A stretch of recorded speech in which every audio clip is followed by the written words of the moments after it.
Emotional intelligence, often called EQ, is the ability to understand and manage your own emotions, as well as recognize and influence the emotions of others. It's a skill that helps people navigate social situations, build stronger relationships, and make better decisions. Unlike IQ, which measures your intellectual abilities, emotional intelligence focuses on feelings and how you handle them. It includes 5 main parts: self-awareness, self-regulation, motivation, empathy, and social skills.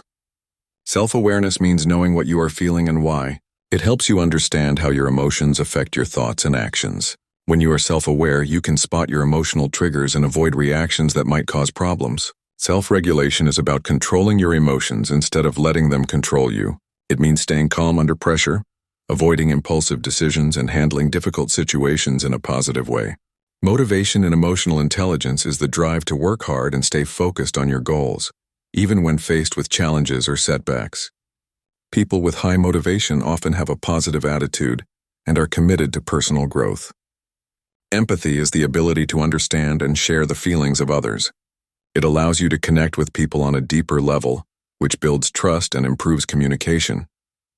Finally, social skills involve managing relationships effectively. This includes communicating clearly, resolving conflicts, and working well with others. Emotional intelligence matters because it affects every part of life. In the workplace, people with high EQ tend to be better leaders and teammates. They can handle stress, adapt to change, and inspire others. In personal life, emotional intelligence helps improve friendships and family relationships. It supports better communication, reduces misunderstandings, and encourages compassion. Many studies show that emotional intelligence is linked to greater success and happiness. It helps people deal with challenges calmly, recover quickly from setbacks, and make decisions that lead to positive outcomes. The good news is that emotional intelligence is not fixed. It can be learned and improved with practice.